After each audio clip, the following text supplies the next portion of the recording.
Your organization just renewed a Microsoft Enterprise agreement for millions of dollars. Your team negotiated every detail, fought for better terms, documented everything meticulously. Meanwhile, teams are quietly signing up for dozens of specialized software tools, each renewal flying under the radar, payments scattered across different credit cards and departments. By year's end, that small stuff often represents 30% or more of your total software spend. Zero optimization, questionable compliance, complete chaos. This disconnect between strategic license management and tail spend represents one of the biggest hidden costs in enterprise IT today. I'm Rob Boyd, and this is Priority 1 from Worldwide Technology's Strategic IT Value Creation Research, Proactive License Portfolio Management. WWT presents Research. This is the first priority in a four-part framework for transforming IT spending from reactive cost management into strategic value creation. Everything else depends on getting this foundation right. You can't optimize cloud costs without knowing what software you're running. You can't build strategic partnerships across hundreds of vendors. You can't implement effective governance if teams bypass your process with credit card purchases. Priority 1 establishes the visibility and the discipline that makes everything else possible. To understand why organizations struggle with this and what fixes it, I talked with two WWT experts who see these patterns daily. Andrew Tukey has pioneered tail spend optimization strategies, helping organizations discover millions in hidden savings. And then Sean McDonald architects enterprise-wide licensing programs that transform how companies approach their biggest software investments. Let's start with the scope of the problem. For most customers we talk to, the software spend follows the Pareto Principle, where 80% of their spend is with 20% of the vendors. And being the majority of spend, that gets the majority of the focus, which makes sense. This, however, does mean that 80% of the vendors are typically unmanaged, and that's what we refer to as tail spend. Customers are realizing that they don't have the resources in-house to provide the same level of diligence to those tail vendors that they apply to the top 20%. And even though the value of the spend or the number of licenses might be smaller, it doesn't mean that the compliance, security, or criticality of those vendors' products isn't as important. 80% of vendors, unmanaged. I've been cleaning scrub growth outside of my property, small junk trees that sprang up around the big mature trees and the maples. See, once you cut them down, you're left with dozens of stumps. Small, stubborn, surprisingly hard to remove. You can't ignore them because they're going to sprout up again. That's your tail spend. Those enterprise agreements are your mature trees, visible, managed, getting attention. But 80% of your vendors are the scrub growth. You've got to systematically root them out or it's going to grow back. And it's accelerating. Over 1 million new tech-related startups created annually, especially in AI, and the complexity keeps growing. What we're noting is that everyone really wants a comprehensive approach, right? You can't go to a customer and say, we're just going to take care of your enterprise agreements for you now at this point. They really want someone to step in and be able to offer them everything from the front end of these really large EAs and agreements all the way through that tactical spend and then into that tail spend. So we're really seeing customers coming to us and saying, listen, you need to be able to help us with all the components of our software spend rather than being so myopic around some of these really big contracts. Which was kind of traditional in the past. That shift from managing big contracts to managing entire software portfolios represents a fundamental change. Because when you only optimize the visible 20%, you're leaving massive value on the table. But the difficult part for all of this, most organizations don't even know what they have. Andrew told me something that captures the first challenge organizations face. It's not compliance, it's not optimization. In fact, it's more basic than that. Firstly, not all, but a lot of customers have a challenge collecting their spend data for us to be able to perform some analysis on. That's the first challenge. It's miscategorized. A lot of stuff gets dumped in a software bucket as an easy option. And things like Maverick Spend on credit cards means that I guess the first thing that shocks them is the amount they're spending. And then that's closely followed by the volume of vendors and products that they have out there. Maverick Spend. Purchases happening outside your procurement process. Someone's corporate credit card, a department budget, a quick online sign up. It's not malicious. People are just trying to get their jobs done. But when Andrew analyzes that data with customers, the discoveries can be eye-opening. Comprehensive visibility needs three things: discovery tools, that's what's installed; usage patterns, how people are using those tools; and then spend data, what you're paying, who's buying it, and then where it's coming from. These three must come together, because miss any one of them and you've got blind spots where waste hides, duplicate purchases happen, and compliance risks, well, they lurk. When we work through the data with them, there's a couple of realizations. One, that teams, departments, or even countries are possibly buying the same products, but not at the same price, or perhaps from different partners or resellers or through a different procurement route. And then I guess the second one is that they have a lot of products that seem to overlap in functionality, which then instantly leads to, oh, great, how can we consolidate and rationalize and make some savings? Multiple teams buying the same tool at different prices, 7 different PDF creators, 3 project management platforms, all doing essentially the same thing. Each team making rational, local decisions without visibility into what everybody else is doing. And sometimes, though, purchasing patterns can reveal some interesting organizational dynamics. We had a customer that we identified a couple of orders for $299,999 for a large vendor that the customer had a huge EA with. It turns out their authorization process had a value of 300,000. So I was going to say, it sounds like there's someone trying to stay underneath a certain threshold. Order, yeah. And someone broke it up into separate things to place the order somewhere else and bypass the correct governance. And those are the sort of things that you can see that tie it all together. Someone deliberately split purchases to stay under approval threshold. It happens. And it's a signal. Sometimes your governance processes create the problems that they're meant to solve. Sean sees this complexity multiply with modern deployment models. I'd say the complexity gets even greater as we start to work with these huge enterprise customers that have these hybrid environments, that there's the incredible complexity. So they have not only their legacy environment where the hardware typically resides, they're also doing these software as a service subscriptions. And now we're also seeing cloud deployed software as well, or software being deployed in a cloud instance inside of a AWS, GCP, or Azure environment. So with all of that complexity, it just makes it even harder for the enterprise to shore up these costs and understand where these transactions are happening. On-premise licenses, SaaS subscriptions, cloud marketplace purchases, each with different pricing models, renewal cycles, and compliance requirements. No single procurement professional can be expert in all of it. No single tool is going to give you visibility across everything. Which brings us to why this matters beyond just knowing what you're spending. Well, Andrew told me a story that illustrates why you need strategic partnerships with people who understand the technology, not just the licensing. This long-term customer had approached us asking for to price up some additional SQL licenses because they wanted to buy some new servers. And with that, there was Microsoft Windows Server licenses and a couple of other bits and bobs. And we priced that up, and it was looking like it was going to cost about $500,000. We went and sat down with the client team who have a solutions architect aligned, and the solutions architect had worked with the customer previously to put their SQL farm in place. So his first thought was, well, hang on a minute. We've there's a big environment there. It's new. It's built to scale. Why are they looking to add to it already? So we arranged a chat with the customer. We sat down.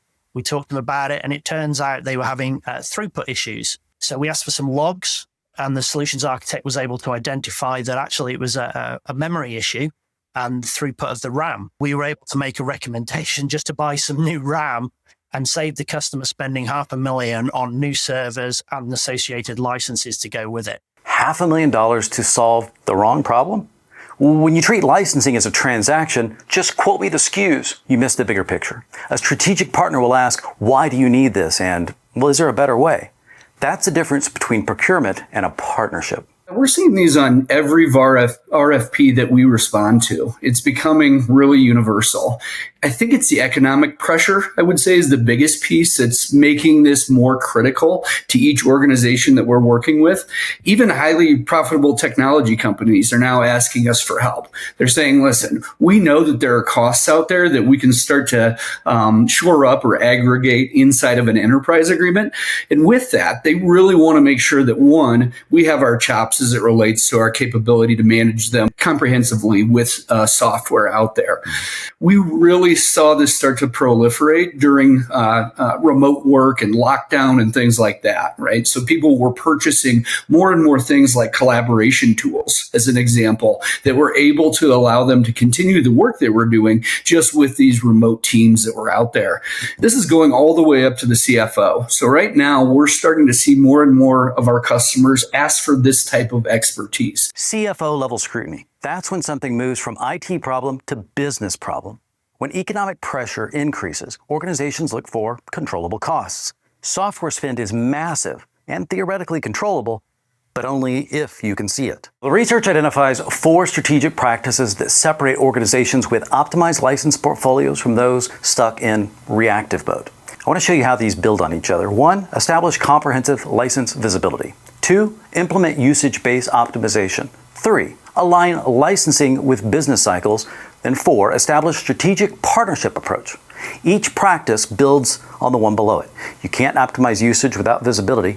You can't align with business cycles without knowing what's being used. And strategic partnerships only work with visibility and discipline already in place. So practice number 1, establish comprehensive license visibility, which sounds obvious until you understand what comprehensive really means. What's installed is a good start, but to have that comprehensive visibility, you need to bring together the discovery tools, what's installed, usage patterns, and then the spend data, along with corporate policies and procedures as well. You're using the discovery tools to understand what's installed, where it's being used, how it's being used. You're using that to help identify usage patterns. You're using the spend data to understand what you bought, who is buying it, where and how they're buying it, and what pricing are you getting wherever you're buying it from. And then finally, the corporate policies and procedures is useful because that can help or hinder the control of shadow IT. If lots of people are bypassing a process because it's too slow to acquire something and it's slowing them down doing their job, and they take the path of least resistance to get a tool, maybe you don't just want to say no to all of that and cut it out straight away. Discovery tools, usage patterns, spend data, as well as policy, all 4 pieces matter. Miss any one and your visibility has blind spots where waste hides. Practice 2, implement usage-based optimization. So once you see all that you have, the next question is, are you using it? One of the biggest things that we're being asked for is not just going in and counting licenses, but it's actually driving that adoption on top of them. So what we see from our customer base today is customers coming to us and saying, yes, absolutely. We see value in these new products that you're trying to bring into the enterprise agreement itself. But 1, we want to make sure that we're adopting it. 2, we want to make sure that we're optimizing it and we're buying it and actually applying it to a specific use case, not just putting it out there to have it out there, but ensuring that it has some sort of a business plan and outcome tied to it as well. Purchase with intention. Use what you buy. Measure whether it's delivering value. It's basic, but surprisingly rare. Practice 3, align licensing with business cycles. Strategic timing matters. Once you've got that comprehensive visibility we talked about, you want to build that renewals calendar. You want to understand what's due when, and then start looking around. You can start to plan then for various things like looking at the timing of renewals. How do they align with the strategic planning cycles of the business? You can budget and plan a little better. You can factor in things such as flexible terms and requirements. When is the vendor quarter end or year end due? Can I use that to drive a better price? How many renewals fall at the customer year end? The amount of customers who have everything or a lot of purchases due at their year end means they're even busier with the volumes that they're dealing with. Once you've got that visibility, you can start to space them out a little bit more throughout the year as well. Vendor fiscal year ends, your fiscal year ends, budget cycles, strategic planning cycles. Align these thoughtfully and you get better pricing and less chaos. And finally, practice 4, establish a strategic partnership approach, because this is where it all comes together. What we're trying to help customers do is reduce hundreds of vendor relationships down to some strategic partnerships with the like of a WWT. Us being able to come in and aggregate some of that spend is going to provide better negotiating leverage for the customer. If they can go and say, hey, listen, if we take all of this spend and put it into a single agreement, rather than going down the path of subscriptions or individual purchases throughout the year, they're traditionally going to see that price reduction happen at a greater volume. Then we're going to offer expert guidance as well, just ensuring the customer understands from a benchmarking perspective, are they getting a fair deal on this spend that they're putting together? And then WWT is also agnostic in the overall approach. We don't care who wins within these. We just want to make sure that we're putting together the appropriate product and solution set for the customer to achieve their business goals. Aggregated spend, expert guidance, agnostic advice. These 3 create leverage that individual procurement teams cannot match. In the tail, the biggest challenge previously was customers would buy from multiple resellers. So when they wanted to buy something, where do I go for that? And then I'd ask 6, 7, 8, 10, 11 resellers, can you all get me a quote? Then I've got to deal with multiple quotes coming in.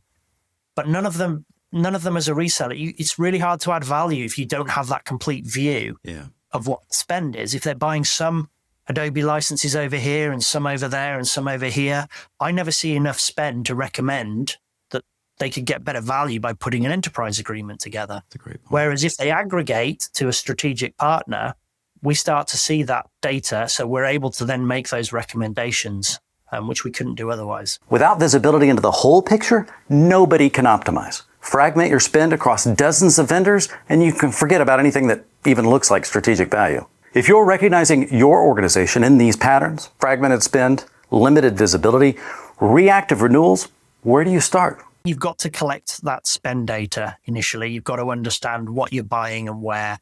And then you want to make sure you've got good ITAM, software asset management, hardware asset management tools in place to then start to understand that usage.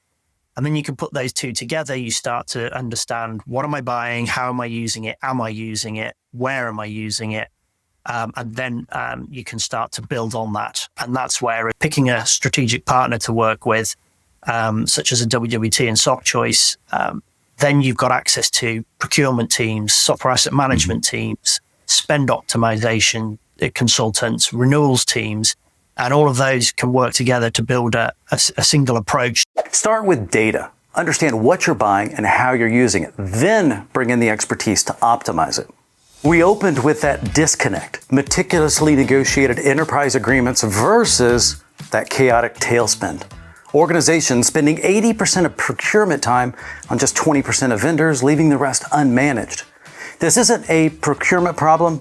It's not even a technology problem. It's a visibility problem that creates missed opportunities for strategic value. The 4 practices, comprehensive visibility, usage optimization, business cycle alignment, and strategic partnerships, will solve these problems systematically.